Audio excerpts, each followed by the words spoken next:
Good afternoon, everyone. Welcome to our Living with Lions webinar series. Today, I am super excited to present to you author Mary Roach. A little bit about Mary Roach. She is the author of 6 best-selling works of nonfiction, including Stiff, which is one of my personal favorites. Also Gulp, Adventures on the Alimentary Canal, and most recently Grunt, The Curious Science of Humans on War. Her writing has appeared in Outside, National Geographic, and the New York Times Magazine, among other publications. So we are super excited to have you here with us, Mary. Thank you so much for joining us. Oh, thank you for having me. There I am. Hello, everyone. I'm excited to be here. Thank you so much. And I have questions for you guys too. But Jessica, let me know how you want to get rolling. Oh, fantastic. I love being asked questions. No one ever asks me questions. So for those who haven't had the opportunity to read the book just yet, this is a really new book. It's hard copy only, just came out. So there might be a few people who are waiting for their copy to arrive or who haven't delved in yet.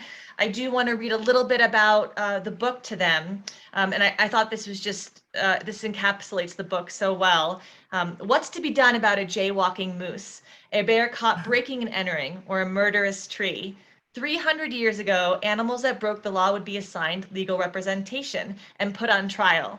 These days, as New York Times bestseller author Mary Roach discovers, the answers are not best found in jurisprudence, but in science, the curious science of human-wildlife conflict, a discipline at the crossroads of human behavior and wildlife biology. So that's what this particular book delves into, and I found it actually fascinating. I sort of approached this interview much like a scientist, all my notes here in the margins of the book, which is kind of nice because now it's a keepsake. So I'd love to first ask you, you've written many books that delve into some very interesting subjects.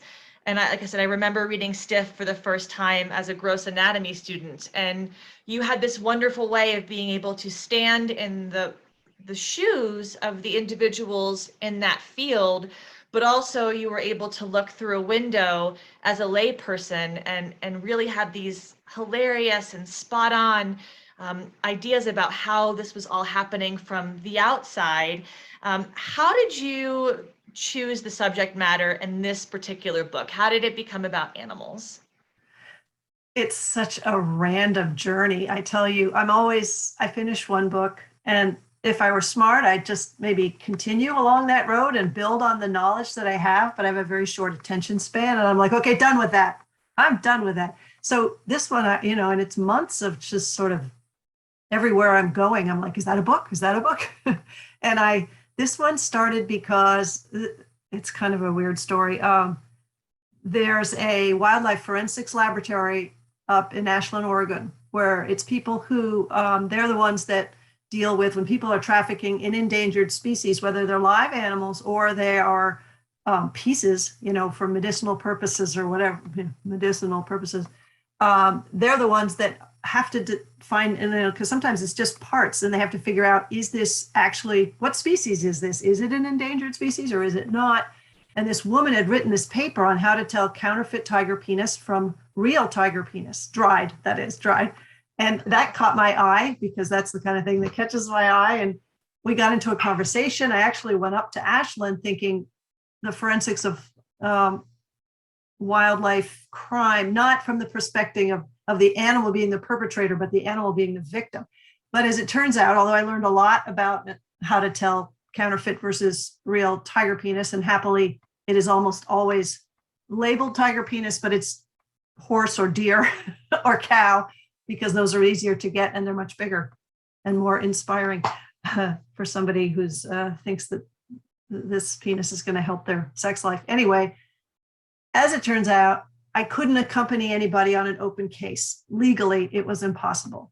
And I don't like to do books where I'm always writing about cases that happened in the past. I want to be there on the scene. So that was the end of that. But then on the way home, I kind of thought, what if I turned this around, turned it inside out, and looked at what happens when wildlife are the quote unquote criminals? Because obviously they're not committing crimes. They're following their instincts. These laws are written for us. It's just I just framed it that way because it's a little more sort of accessible. It was kind of a fun way to break the book down, crime by crime. So that's what happened. I sort of stumbled onto the science of human wildlife conflict, and I had never known that that was a thing. That there, textbooks and people with their entire careers devoted to human wildlife conflict. So off I went. That is how it happened. I didn't. Yeah, that's how my books kind of come into being. I just kind of turn over a rock, and that leads me to this place, and then I go over here, and then I'm writing a book. And I feel like that's a lot of what the profession of being in wildlife is about. There's a lot of looking under rocks. There's a lot of following leads. There's a lot of footwork involved. And I think as far as finding something that's sort of unbelievable to the public, wildlife is a really wonderful place to go. Yeah. When you tell someone you spent your time trying to discern what is a horse penis and what is a tiger penis, people look at you with kind of this shock and appall because they can't imagine these are actually things that people do for a living. Oh my God. And the people at the Feather Identification Laboratory at the Smithsonian Institution, they had to come up with a word to describe, because they're trying to figure out when a plane goes down because of a bird strike, there's not a lot of the bird left. So they have to, there's forensic ornithologists and who look at the remains. Sometimes it's just a few feathers or snarge. That's the remains that are found on the plane where the bird hit. And they scrape that off and put it in an envelope. And it's all, there's directions on exactly how to prepare the snarge and ship it to the identification laboratory. Anyway, like the fact that there's a career, forensic ornithology is just so, that kind of thing makes me very excited. Absolutely. People ask me all the time, how do I do more to help mountain lions? I don't want to be a veterinarian. And I always laugh as someone who has spent some time in crime investigation and now in development. I'm like, oh, but there's so many more things that you can do for mountain lions than to be a veterinarian, which we value our wildlife veterinarians so deeply. But there is a whole world of strange and curious jobs out there that have to do with mountain lions. Oh, yeah. I wanted to bring up, because this just happened yesterday. I was talking with a friend who she's up in Boonville, Anderson Valley.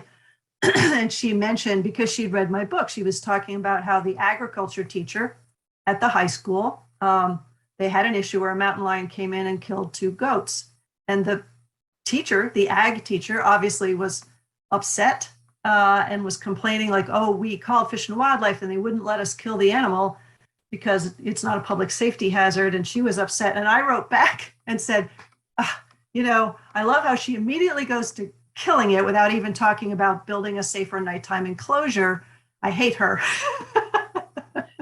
And my friend wrote back, to be fair, the teachers in that high school, they haven't had a raise in X number of years. They tried to get a raise and the frickin' union said, we'll take away your health insurance and then we'll give you a raise. So they don't have the money to do that. Like that's like a joke that they would ever have the money. So what I'm thinking is, do you guys, are there organizations that where there are volunteers who go in and say, I'll build that enclosure or I'll help you lion proof your space so that your goats won't be killed and you won't want to kill the mountain lion? Well, your question is very timely because a huge part of what we do is help build pens, and we give pens to people to protect their livestock. So we actually just helped out in Boonville. So really? Yeah. Was some this really good things happened because of coexistence and the work that many other organizations and us included do to provide a bridge between the community and the mountain lion and conservation. Yeah. So we're very deep into working with farming. That's great. That is so great, because that's the answer. That right there. That and also just somehow getting word out to people like her who obviously didn't know that this was an option. People don't know, and then they immediately go to, let's call somebody to deal with it. Well, and deal with it means kill it. And I mean, I get that she can't afford to do it herself. But that's so great that you do that. Could I put her in touch with? Oh, Anderson. Oh, okay, that's great. Somebody Yeah, said you we're are headed up doing it. tomorrow. Oh, great. Yeah, we're headed Oh up my tomorrow. God, that's fantastic. My friend is retired from the school, so she's not. She just saw the email like a while ago. Fantastic. Yeah, Oh, no, yay. we're That's very much great. boots on the ground with Mountain Yep. Lion Foundation. So when we hear of something, we really try to get in there and find a solution that works for everyone. That is fantastic. That is fantastic. Because what Yeah. Stephanie, my friend, said is, I'm sure she would absolutely love to have a better nighttime enclosure, but then she told me about the budget issues, blah, blah, blah. So I thought, I know, I'm going to ask, as it so happens, I'm talking to the Mountain Lion. It's very Foundation. serendipitous that you asked. Very serendipitous indeed. Yeah, that's so cool. Anyway, thanks. That's great. Yeah, That is the solution, because you can't expect the agencies to it's like you said, it's boots on the ground. It's just like, here's what has to happen, and let's do it. Yeah, absolutely. And I think it's very timely for a question that I actually had wanted to ask you. In this particular chapter that you have in the book, Fuzz, about mountain lions, you write about bounties. And the numbers involved are quite astonishing. From 1906 to about 1963, California State previously, they no longer do this, but they previously paid bounty hunters based on bringing in a hide or a set of ears. And I actually read in this chapter, one hunter was able to take over 500 lions personally themselves. Yeah, over the course of his career, he was a hunter. I mean, I forget his name now. He basically lived on the land, and with him and his dogs, and that's what he did. He's an interesting. Oh yeah, the bounty thing. There were bounties on bears, on wolves, on mountain lions. In the 1800s, early 1900s, it was just mass slaughter. It was just this attitude born of the Western expansion, and this sense that manifest destiny. This is our land, to tame it, to take it, to do with it what we want. And it was just go forth, do what you have to do. Kill people, kill animals, and that carried on. Up through the 50s. Things started to change in the in the 60s and 70s. The animal welfare and conservation movements got going, and that really it just really awakened the public consciousness to another way to view these animals, that these are an asset. They're not yours to manage. They're valuable and should be protected. Obviously some kind of balance. You got to work with the ranchers and farmers, but it was just I had no idea. And I went to the archives in Sacramento where they have these, big.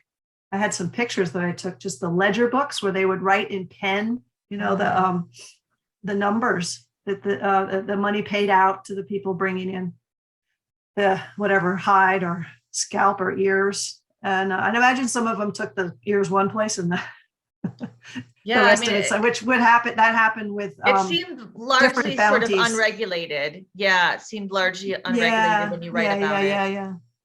Yeah. So anyway, I don't know. I forget where we were going with that, but the bounty system was, it was quite something.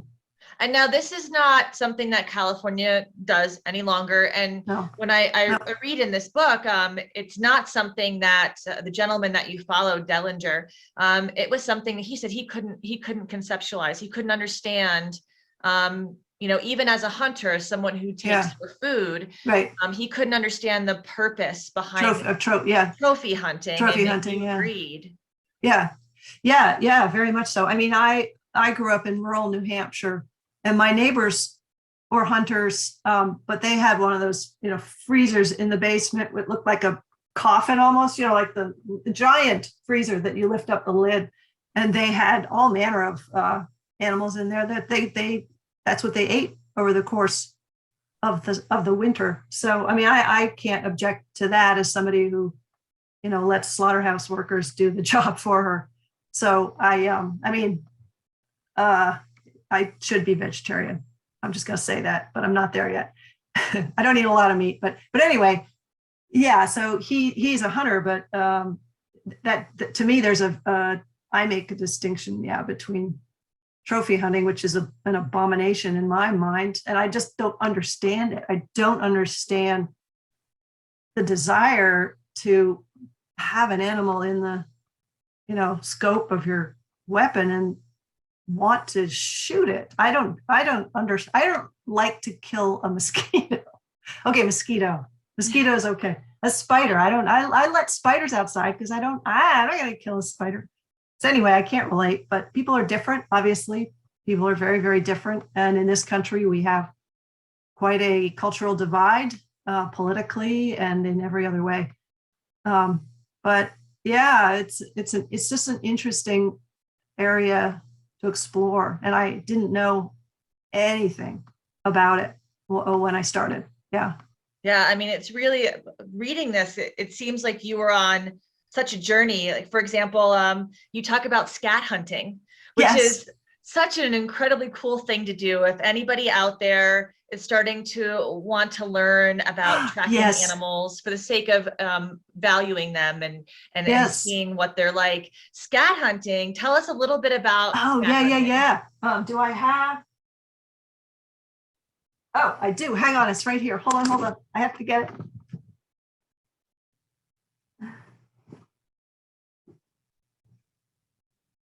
Okay, so when I was spending time with Justin, okay, he told me about this book. He let me borrow it. It's by Murray. It's called A Field Guide to Animal Tracks, and it is from, gosh, I love it. It's got a little ruler on the side. Oh, that's so great. You can hold it up to the scat, the shit, as it were. And it's just, he illustrated it himself. He's gorgeous. Oh, that happens to be, it's not a mountain lion at all, but it's, yeah, hang on. Ooh, there's the mountain lion. Oh, that's beautiful. Yeah, that's beautiful. So he, and there's the shit. So he, it's such a cool book though. This guy Murray, it's just a way of reading the woods that to me was almost magical. I mean, Justin Dellinger was very good at it. He's been doing it for years. And like he goes, oh, would you like to see a scrape? I'm like, hey, I don't know, what's a scrape? He goes, oh, it's not that far away. Meanwhile, it's like 45 minutes drive through this really bumpy road, and the car is covered with dust. But he's like, this is really cool. They're usually under bigger trees. It's a place where the mountain lion will kind of scrape away the duff, the pine needles. And there was all these things you could read from it, like how fresh was it? You could tell by how many needles had fallen on top of it. You could tell, he said you could tell the gender of the cat, because he said a female will kick back with her legs together, and the male goes one at a time. And he goes, because of his anatomy, because he wasn't allowed to say balls in front of me. And usually when the mountain lion does the scrape, they're facing the direction that they're traveling. So you could, if you were following them, tell, okay, they're likely, it's been here less than a day, probably, from how much it's covered. It's say a female, and she's heading that direction, which was to me amazing. I would never even see that, a scrape, like, just this section of land under a tree where the fallen tree material has been disturbed like that. Just all of that kind of stuff. And this book is full of it. It's like you read this story of what has happened recently by the marks left on the land, on the trees, in the snow. I'm not good at it. I wish I were. I would love to be the kind of person who could walk through a landscape like that and know what's been here and where they're going and what they were doing and who they were. Tracks is amazing. I do look for tracks. I get really excited. I'm like, I could tell a cat from a dog now. I read that in your book. You talk a little bit about being able to tell how big an animal is, what sex they are from their tracks. It's very fascinating. And for our guests that are very interested in tracking or camera tracking, or all the things that are a really wonderful way to appreciate nature. And then, of course, we always appreciate, as the Mountain Lion Foundation, receiving the photos or learning Yeah. about those experiences. But what you were able to do with Dellinger really is sort of like an art to understanding animals. It very much is. And sadly, I mean, it's an art that was common, you know, back in the era of bounty hunting, because if you wanted to catch a mountain lion, you had to know what you were doing, because they're very stealthy. They're not a whole, you know, they're few and far between. They've got big territories. And if they don't want you to see them, you probably won't see them. So they're, I mean, I guess that changes, I suppose, as the animals start coming into more settled areas, maybe get bolder. But for the most part, you back then anyway, you had to really know how to read the land to be able to spot them. So it's an art, and the fact that it's a dying art means that those guys are dying, and in that way, that's kind of a, you know, because that kind of bounty hunting world, while fascinating, you know, is very, to me, sad. But yeah, I mean, now it tends to be done more with cameras, you know, or putting out food and, you know, manipulating the environment in that way, rather than, so I had a lot of respect for the skill that went into tracking, you know, even though the end point of it was kind of horrific. It was incredible. And this guy whose name, Jay Bruce, his name is Jay Bruce, I think, the one who over his long career, I think killed 500. He wrote papers as a naturalist. He wrote and published papers because he learned so much about the animals, you know, and that is how early on, that's how the first knowledge of these animals was obtained, was through just knowing the land and spending weeks and months out in the land observing. And so people like him ended up contributing to the knowledge in their way. So it's an interesting kind of juxtaposition. Yeah, absolutely. It is. And I read, you know, especially in this chapter about a tracker who was a hunter who basically had never seen a cat in nature without treeing it with hounds. He'd only ever tracked it via hounds. And which is, again, we talk about the elusiveness of the mountain lion. We call them the ghost cat because they really are shy and reserved animals. Yeah. Somebody asked, okay, the author's name is Murray Olaus, Olaus, Olaus J. Murray is the name. But yeah, it was interesting because I said, you know, it seems, you know, there's a lot of activity on social media when somebody, you know, sees a cat in their yard. And does that mean there are, you know, people have this sense that mountain lions are everywhere now? And it was so interesting what he said was about the ubiquity of doorbell cameras and security cameras that now, you know, they were coming in before, but nobody noticed. And now the cameras are catching them. So people have, and of course, then it goes viral. And there's this sense that like, oh my God, there's mountains all over LA, mountain lions. So that was interesting. You know, it's kind of like. Yeah, I did read that in your chapter about how he mentions that, you know, the number of lions has not increased and the conflict has not increased. What it is that we just have technology that captures these things. Yeah, it was interesting. It was kind of like the spike in breast. People thought after mammograms, after the mammography machinery came online and people were getting screened regularly, there was, you know, you saw these jump in the numbers in breast cancer, but it was more just that they were discovering a lot more cases of them with the technology. Yeah, sure. And we have to protect them now as much as we ever did. I had an interesting conversation with someone who asked me roughly how many mountain lions there were in Colorado. I said, well, a few thousand. He said, well, that's a lot. And I said, well, how many people do we have in Colorado? I said, is it really a lot, or are we just assuming that because they're not the same species that we are, that there should be more of us and there should be less of them? Right, exactly. Yeah. People's perceptions of the numbers. I mean, you don't, and it's the numbers for the whole state are kind of meaningless because it really goes, you know, county by county, and it depends on the scenario. You know, like in Southern California, you have that pocket of mountain lions that was isolated by the freeway, and you know, and a lot of attention focused on that, and that's a unique situation there. And I think that they've built a wildlife overpass. Is that right? Yeah, they're essential to keeping wildlife safe from car strikes. Yes, and also to help the genetic mixing, because they were getting very inbred. Bottlenecked, yeah. Bottlenecked, yeah. So yeah, it's a really interesting. Share with us, because there's so many great scientific tidbits. You really approach this as both a writer and from a science perspective, which gives it a really wonderful meld. Talk about the capture, release, and recapture, and a little bit about how Dellinger had his own unique way of doing this process. Oh, sure. Well, capture, yeah, that's a tough one. That's a tough one to explain. I mean, I have a paragraph in Fuzz that kind of sums it up, but it's basically proportions. Like if you go out, say you want to know how many marmots in this set area, you would go out and set traps, live traps, and then count the number that you get and let them go.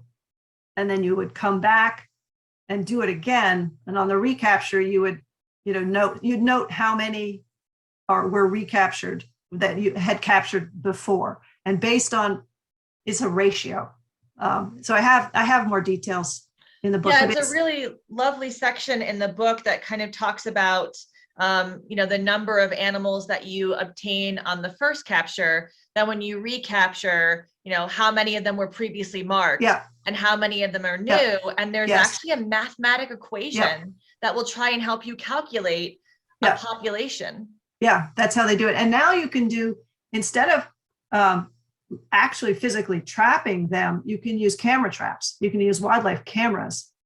You can also now start to do it with scat, with the crap. You've got to get the genetics for each. First you need dogs that are trained to sniff it out.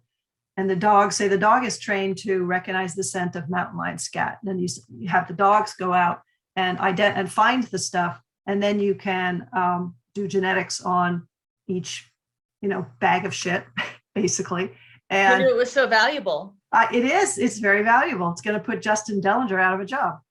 You talk about the advancements in scat detection and scat analysis that are going to push us so far into science advancement with understanding wild animals. Well, it's great because you'll be able to learn things about those animals from their scat without actually tranquilizing them and doing any kind of invasive procedure, or even just taking genetics from the animal. That you'll at least be able to track the health of the genetics and how isolated certain populations are becoming, like in the same, similar to the situation in Southern California. So that is pretty cool what they're able to do. And because it's so much less expensive than having somebody out on the land for months at a time trying to count it through tracking and, hunter's intuition, which is essentially how he was doing it. That was fascinating in and of itself. Just because I was like, how can you come into a chunk of land? How do you know that the animal that you just saw isn't the same one you saw last week? Just at a glance, how would you possibly do all that? And he's talking about, well, you would radio collar one, and then if you're in, the approximate size of a range of a cat. So if you then see tracks on another, you can look up the data from the radio collar, see where is that male. Okay, that's a different male, clearly, because they couldn't have traveled that far. So that's a different male. And then you're looking at there's a female track nearby. And so then, you're looking for cubs in the air. You could tell if there's a small track, if you could tell, because I said, well, how do you know a small track isn't a juvenile versus a juvenile male? And he said, well, you could tell if it's a female, there'll be the cub tracks around. Like, you're just sort of reading the whole landscape. And you're also, large tracts of California, he could go in and say, well, there's no deer here. There's no water here, so he's looking for the things that attract the deer, which is what the mountain lion are looking for. So in a sense, you're actually looking for good deer terrain. And that will tell you a good place to look for mountain lions. And so, yeah, it's just there's so much going on out in the woods that the average person, certainly me, just is totally oblivious to. And that was so cool to learn. Yeah. So you're out there, you're not interviewing Dellinger, you're out there with him, you're out there trekking through the woods, early in the morning, still really cold. What was the experience like for you to actually put yourself in someone else's position, in someone else's profession, and go out there in the woods and be part of that? Was it exhausting? Was it exhilarating? Oh, it's totally exhilarating. We had to get up at 4 a.m, which is not always exhilarating for me. I'm not really an early morning person, but just amazing. It was just an amazing day to be learning all of that, and just to be out there, to be out in the wilderness at dawn is something that I don't do very often. And it's always just amazing when like the sun starts to just sort of, appear over the horizon, and just that side light that, and by the way, illuminates the tracks really well. The light, there's lots of reasons why you get up at 4 a.m. The scent hasn't dissipated as much. If you're tracking by scent, the tracks stand out. So it's the kind of thing that's why I do what I do, just to be able to step into these worlds. And, it's obviously not something I'm ever going to be able to do as a job, as a, career, to be, tracking, but to step into that world for one day was phenomenal. It was really wonderful. I noticed somebody said that they're using camera traps in Colorado. Recapture. Yeah, cool. Yeah, cool. Yeah, so it's actually Logan is our representative with Mountain Lion Foundation for Colorado. Oh, great. So he would be very well informed on what's happening here in the state that I live in. It's very, very exciting. Let me ask you, going into this book, were you already a huge animal lover, nature lover? You talk about growing up in nature. Were you already, and are you more so now because of the experience? Oh, more so now. I'm just more engaged, I think, with a wider range of species. I've always been a birder because my mom always had bird feeder. She was a lazy birder. Like, she would not go out. She wouldn't get up early like me. She didn't like to get up early, but so she let the birds come to her. But she had this wonderful, like, cloth covered little bird book. It was like shaped like that. I don't know the name of it, but I know all the birds of rural New Hampshire because that's what she did, and it just sort of rubbed off on me. So I've always loved, whenever I travel, I bring binoculars and like a local bird guide, I'm always just particularly even in an urban or suburban area, it's just, to me, I like to see a bird that isn't a pigeon or a gull. Not that there's anything wrong with pigeons and gulls, but to look in the backyard and see some brand new bird and think this is Oakland, California, where I live. And it's just sort of miraculous, given how badly we've treated the world and how inhospitable an urban environment is. The fact that there are, like 30 or 40 species, in my backyard, on different times of the year, it's just amazing to me. And I'm always attuned to what's going on in my backyard. And I just love even backyard wildlife. We have skunks, possums, raccoons, and I wouldn't dream of trying to keep them out of the yard. I want to keep them out of my house, but I don't want them gone from my yard. My husband's always like, there's a big hole and there's somebody digging there and I'm going to cover it. I'm like, no, it's not bothering you. Leave it alone. And I would have loved to see a mountain lion. I would love to. Not long ago, I was hiking at Point Reyes with a couple of friends and my husband. And in front of us on the path, not that far ahead, was a bobcat. And of course, the people with me were like, oh my God, it's a mountain lion. And I'm like, first of all, it's not a mountain lion. Second of all, you should be so lucky as to be that close to a mountain lion. Third of all, it's a freaking bobcat. Relax. Yeah, I have told people I've worked with big cats for more than a decade now. I have never seen a mountain lion in the wild. As we said, they're super elusive. It's funny, actually, I have a coworker, and I said, do you have any questions that you'd like to ask Mary? Because I'd like to ask them. They've always got some great questions. And he said, yeah, actually, I'd like to know. She has this really humorous way of describing what can sometimes be a very intense situation. I wonder how she would feel if she had an encounter with a mountain lion, and how does she feel about the public's reaction to when they do have an encounter? You mean an encounter as in I saw one or I was attacked? Usually it's just seeing one. Yeah, I was going to say, if I was attacked, you probably wouldn't be getting an answer from me. Talking about it. But people are sometimes so frightened when they encounter one. And you, like many people, would be so excited. I would be absolutely thrilled. I go to different parks because I hike a lot in the Bay Area, and there are mountain lions around. I mean, I don't know anybody who's seen one personally.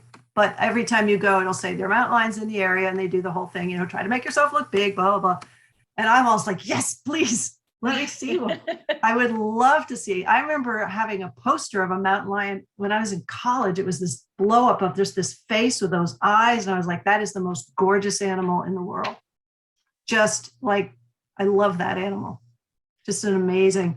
So, I wish I had an encounter. I would have, I got as close as some fairly fresh tracks up in Modoc.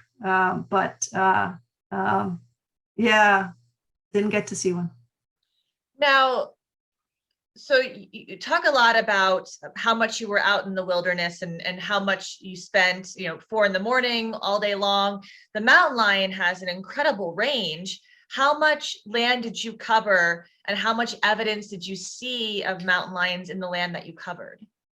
I first want to address, somebody said the mountain lion rarely attacks. That is so true. And I say that in the book. I mean, a whole decade will go by in California where no one is killed by a mountain lion. And I tell people that all the time. Bear attacks are rare, but mountain lion attacks are way rarer. And just relax. You should be so lucky as to see a mountain lion. Okay, every now and then somebody because they're running away fast or they're on a mountain, but they sort of trigger that reaction, and that's horrible, but it's so rare. I mean, just if you were that risk averse, you'd never get in your car. So, anyway, so sorry, what were you? So you talk in the book about, the range of a mountain lion and how many miles they can cover in an evening. How much land did you cover, and how much evidence of mountain lions did you see when you were out there? We were out from about 5, I'd say 5:30, we were on the trail, and around 9 or 10, we called it a day. It was getting hot. There was the wind was picking up. So if if we had actually seen tracks that were not the one from the week before, and they had called in a tracking dog, it was too late. The wind, there was too much wind and too much heat to do anything by scent. So, and we were traveling, I'm going to have to do it by math because I don't know exactly the mileage, but we were on a logging road because, the animals take the roads too, roads and paths. And we were on an ATV going, I want to say 15 or 20 miles per hour, maybe 15 miles per hour. So we covered, you do the math. I don't know. We were driving around quite a bit, that whole from, 5:30 to say 9, that much land. And we saw, it was two full hours before we saw any, a new track, at least 2 hours of seeing, no sign except for we saw tracks from the animal that he had collared the week before. So, but we, in the end, we did find a new track, but we didn't end up seeing the animal. So, a couple of tracks in all those miles, that's a lot of land and very little sign. And the scrape that we saw was older. It was, he took me to a scrape that he had seen in days past, so we didn't discover it anew. So, Yeah, miles get logged. We're not seeing nothing when you're in that field. Yeah, yeah. So with writing this book, and clearly you have a deep love for nature and a deep love for animals, do you think animals will make a reappearance in another book? Oh, I would love to write. I would love to write about animals again. I'm not sure. I'm not sure in what the slant would be, but I would love to. Yeah, I would love to. Animals are there. Animals in a way they're kind of more suited to documentary because there's such a visual thing.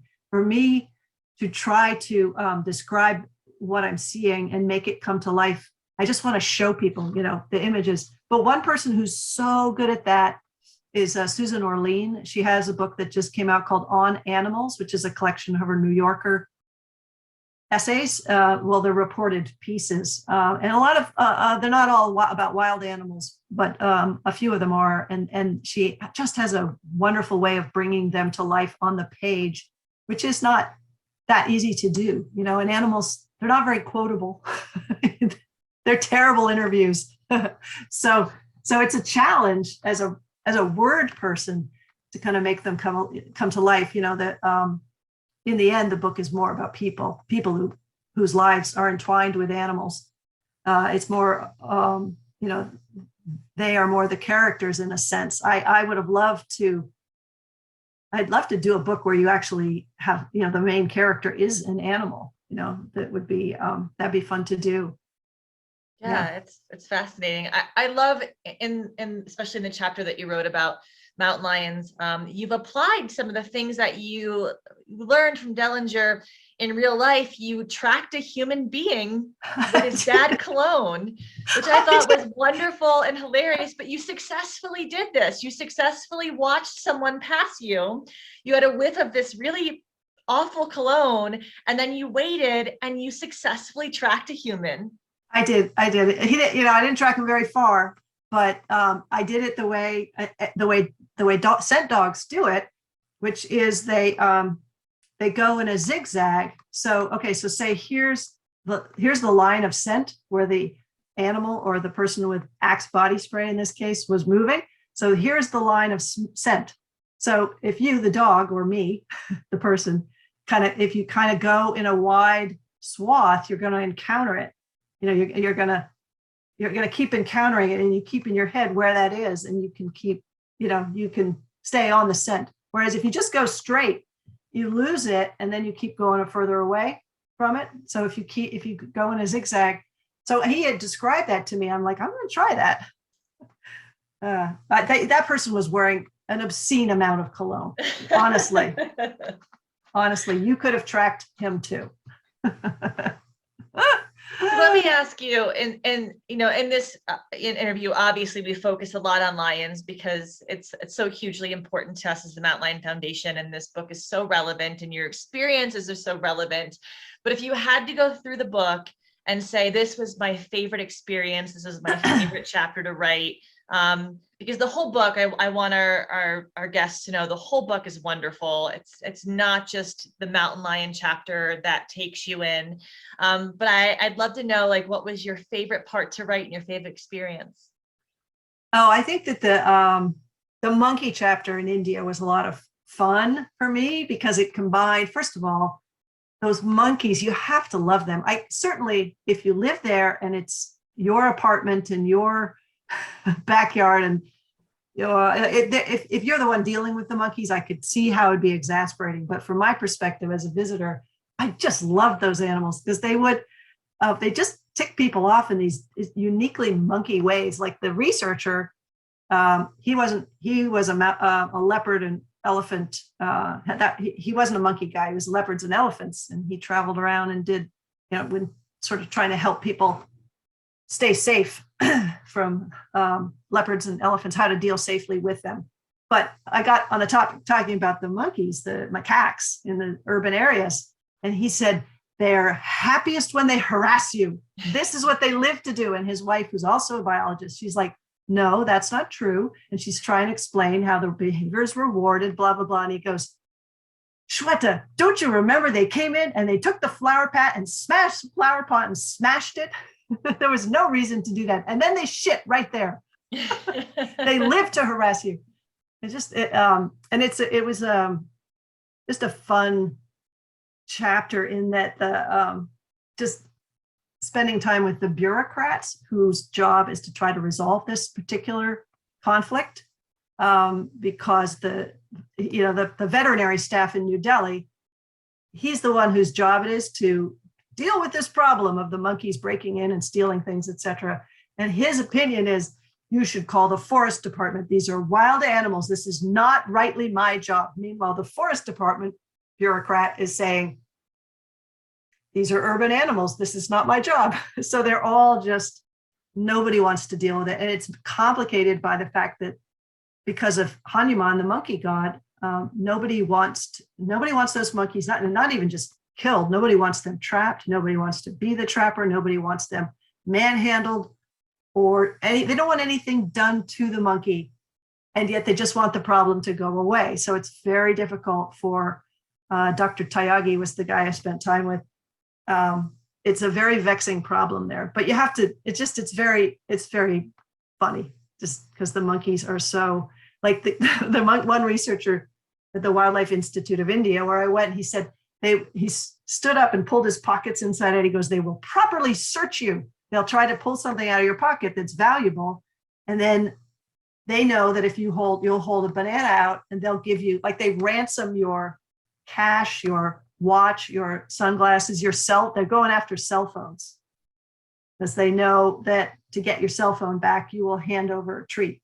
So they're pretty crafty. Yeah, they're quite brilliant. I think that's why I enjoyed that immensely as well, because they are so human-like. I mean, it would be a human thing hands. To do to blackmail someone for the banana that you really want. I thought that was also really enjoyable. Have you, because I see so many people want to ask questions, so do you want to let them start? But I have to ask you, have you found a new idea for the next book yet?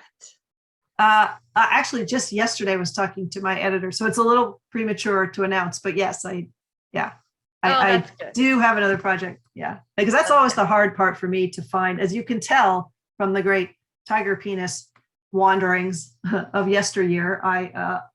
It's not, I don't have a list in my head of all of books that here's the next 3 books I'm going to do. That takes me a while. But what a wonderful way to experience so many facets of life.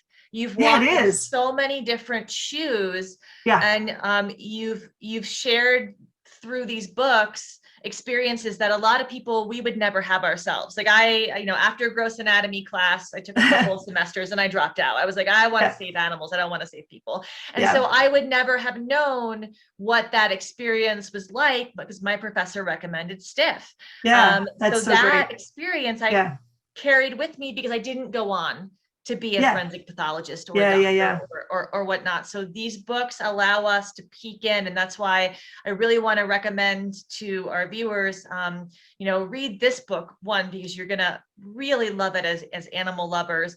But all of these books are so digestible and they're so enjoyable as someone who is interested in something that you yourself are never gonna do. Oh, well, I'm happy to provide that service because it's awfully fun for me to go out and do it. And it is just, being able to do these books is just kind of a key to these little worlds that I wouldn't otherwise get to go into and then share with readers. So it's been really fun. And I'm always open to ideas, needless to say. So you have then we'll get our guests to start sending you all of their dream jobs that they're just really not going to commit to, but they really want to know about. And that's the great thing, like you said, with animals.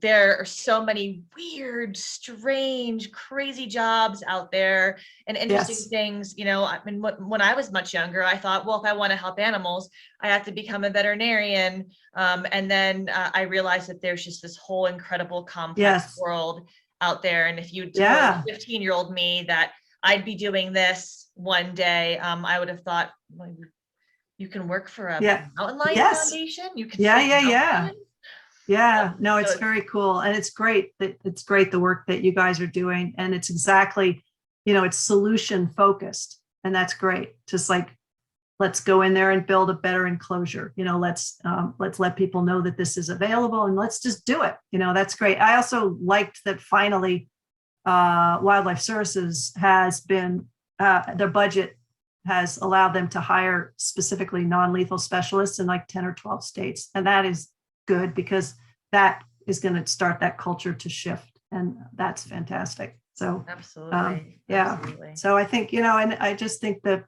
the public is behind you guys. You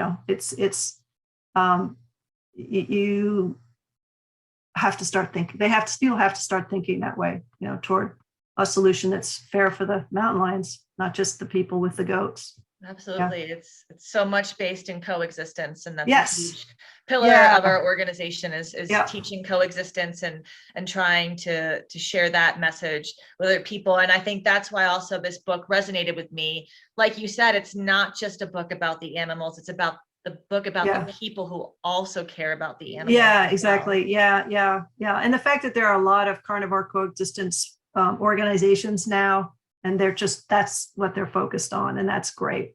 Yeah, that's good news. You can paint a really horrible picture of the sedative things, but you can also focus on some hopeful stuff, and that's what I wanted to do, to try to focus on some of the more hopeful changes that are happening now. They could come faster, in my opinion, but the fact that they're happening is good. Yeah. Absolutely. Well, I am going to mute myself, and I'm going to turn it over to our moderator so that some of these individuals can ask you some of these burning questions. Okay, great. Thank you so much, Jessica.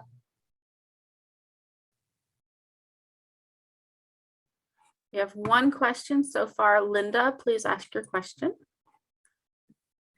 Thank you very much. Thank you, Mary. That was wonderful. By the way, my husband went to Anderson Valley High School, so I just wanted to say that. Fantastic. and he was thrilled when the Mountain Lion Foundation helped them, because he's a big Mountain Foundation supporter. Yeah, I am so thrilled to learn that. That's just cool. That's great. Yeah. Yeah. Well, I just want to say a huge thank you, first of all, because I'm on page 196. And as an animal activist and an amateur naturalist, I'm getting so much out of this book. I have tags all over it of things to follow up and learn, and it's wonderful. Oh, thank you. Thank you. I'm so happy to hear that. Yes. And I want you to take 99% that, and number one, my very small question, which is also, this book is in my literati book club selection. And so I'm following the discussion there of other people who are reading your book. And it's kind of interesting sometimes what they take out of it. When we talk to you, we can tell you are a huge animal lover. When I read the book, do you ever worry what the public takes away from the book? Because there's a chapter on the leopard and a chapter on the mountain lion that's kind of equivalent. I've been to Africa. I've seen leopards. They will kill people and eat them. Yes. Mountain lions have never killed anyone in history. And so do you worry that how people take that, the general public, because you're writing for the general public, which I love, but do you worry about what they're getting from it and if they're getting the right stuff? I do. And I was careful to present the leopard scenario as an unusual and very site-specific phenomenon, and sort of talking about, because it is so unusual and like, how did this happen? So it's kind of presented as an anomaly. And but yeah, I don't want people to, I don't find the leopard and mountain lion presentations the same. The mountain lion chapter, I'm like pretty clearly stating how rare it is. And I think if somebody confused the two, I would hope that they wouldn't go, oh, all big cats are man eaters. Like, that would be a kind of a, they would have had to just skim the book or something. But anyway, I do worry about that. And I hope that they didn't take that away. Or if they do, I'll be correcting them in literati. Yeah, please. Yes, please do. I haven't been on the literati discussion, so I'm not clear what they're saying, but yeah, the leopard, and even in India, it's, it is rare, like in the rest of India, outside this one pocket of the middle Himalaya. It's very rare that anybody's, sometimes they'll surprise it. Well, you read the book, they'll surprise a cat and there might be like a little tussle and the cat runs off. The cat just wants to get away. So the situation in that region of the Himalaya is unusual. It's weird for a big cat. Yeah. I would just encourage you maybe to get in the literati discussion and show your love of animals there, because they'd love to hear from you, and you'd be great like you were today. And mostly I'll just end with a great big thank you. Oh, well, thank you, Linda. Thanks so much. We have a question that, well, and some facts that came in through our Q&A.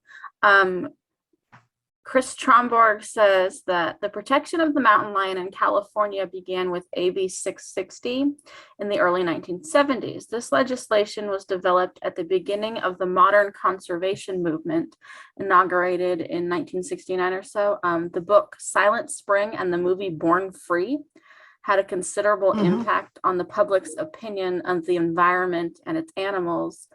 And are you aware of the PBS documentary Elsa's Legacy?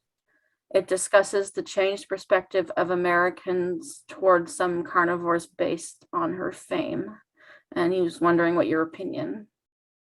Oh, well, I am old enough to remember Born Free and Elsa, and I absolutely believe that was hugely influential, along with Rachel Carson's book Silent Spring. I would point to both those things as, because back then everyone was watching the same 3 television networks. There were certain shows that, as a culture, Jacques Cousteau's underwater documentary series and the Born Free series were massively viewed by across all backgrounds of people in the United States. So the ability, the influence of a show like that is huge, and it's difficult. I mean, I could point to something today. I guess Octopus Teacher would be a similar one, where people are just discovering it and kind of gaining some awareness of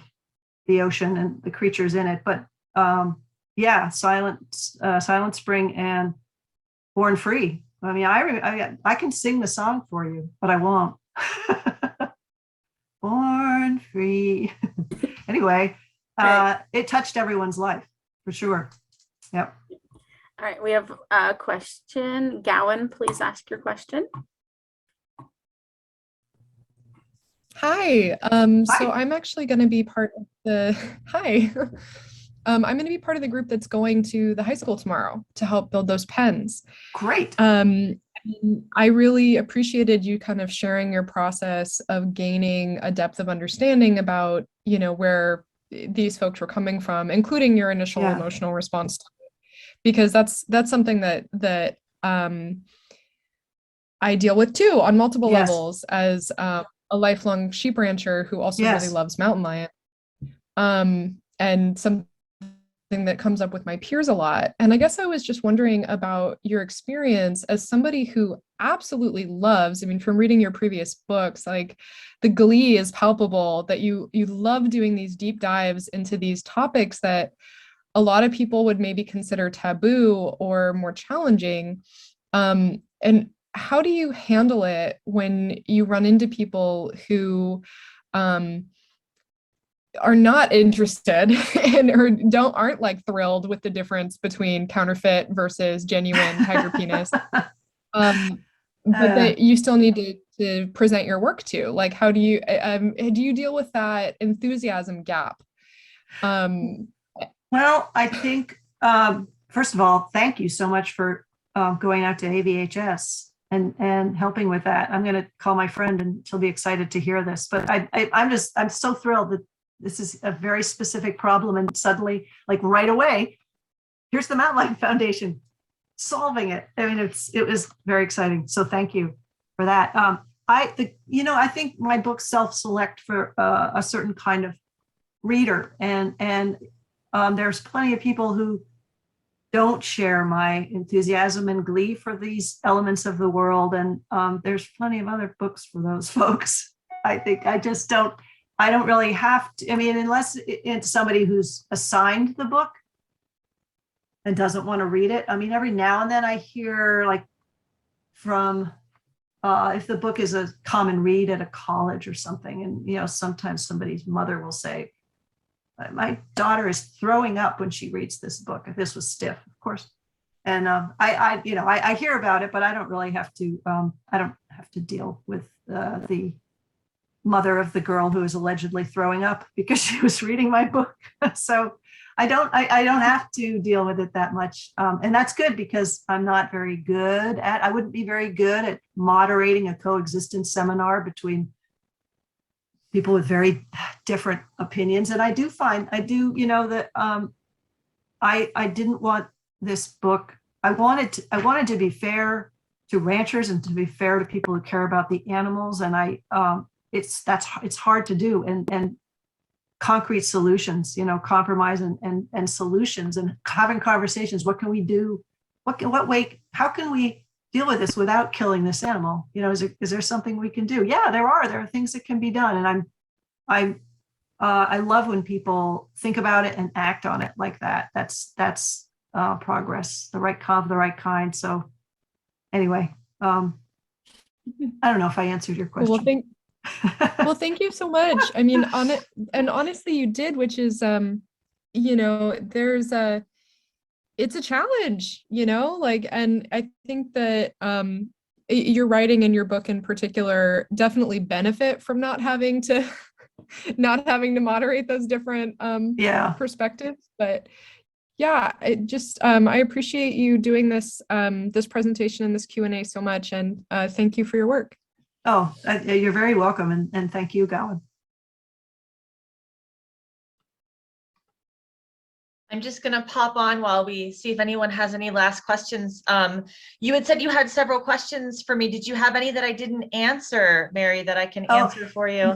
No, I had just was curious about that situation at the high school, and whether I've assumed that you probably did build enclosures and do other sort of boots on the ground strategies, which is, to me, absolutely the best approach to animal welfare. To look at the situation, and also, as Gowan mentioned, that, and as my friend mentioned, to look at, to try to put yourself in the shoes of the person. I mean, in this case, the agriculture teacher who's got no budget and is trying to do her job and losing 3, or I guess it was just 2. It was 2 of her animals, and that has to be frustrating.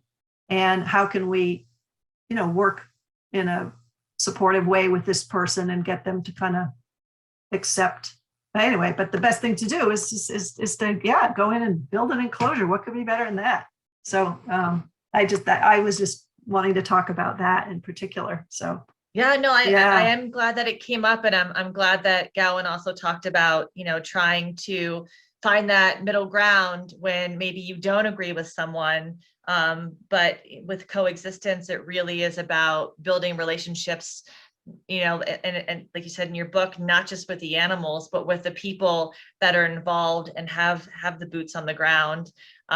So it's great that you brought it up, super serendipitous. And I'm glad we can keep the theme of that going, because much like you, we at the Mountain Lion Foundation feel like we have to build those relationships in order to make a better world for mountain lions. Yeah. I also wanted to add, I wanted to ask you, in the Bay Area, do you have any projects going on, or are there ways people are volunteering here?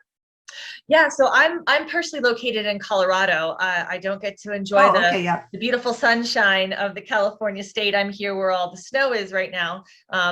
Though due to climate change, we're actually pretty low on that this year. But we have representatives, much like Logan, who was able to pop in and talk about camera trapping in Colorado. Josh is our person for California, and I think you two have actually connected in the past. And so we're always looking for volunteers, and we're always looking for people to assist on these pen builds and also give presentations within the community, because education is a huge part of understanding these animals. The pen does only so much. You've got to really share with people. People have to know that that's available. Yeah. 100%. So Yeah. education is really, really big for us. Yeah. So that's something that we're always working on. And of course, if there's anybody in California who feels passionately about mountain lions or about conservation, climate change, these are all issues that we address. We would always love to have more volunteers. We would always love to have more people involved, because, you know, we always say at Mountain Lion Foundation, we can't do it all alone. Our volunteers and our supporters, they're such a huge part of the work that we do. So we couldn't do it without the individuals that support us, and dedicate themselves to the mountain lion. Yeah. Cool. So I think we are out of questions. I think we got everyone's questions answered, if I'm seeing correctly. So really what I want to take the time to do, Mary, is thank you so much for being here. Oh, I'm delighted to have been here. I enjoyed it so much. And it was so great to connect with people who are doing this really important work. It's really touches my heart because I spent a couple of years in this world, and it can, there's elements of it that are depressing and can be hopeless. And so to talk to you and to hear about the kind of work that's being done, it sheds kind of it's hopeful, and I appreciate that. And it was kind of an honor to be here. It was an honor to have you. The same hopeful tone, is throughout your book. And I think that that's also a reason why I really appreciate it, because there is a lot of hard work to be done and there are a lot of gaps to fill, but we are not hopeless. We are not hopeless. Yeah. And I was happy that the preliminary count for California showed about the same as the last time. So there's not been a big decline or something like that. So that's good. Well, we can only hope that other states will try to follow in the footprints of the work that California has done, and all the individuals like the gentleman that you shadowed, and like all of us at the Mountain Lion Foundation, and the work that everyone has put into it. We hope that other states follow suit. Yeah, cool. Yeah. Thank you so much, Mary. Thank you so much, Jessica. All right, keep in touch. Bye-bye. Bye-bye.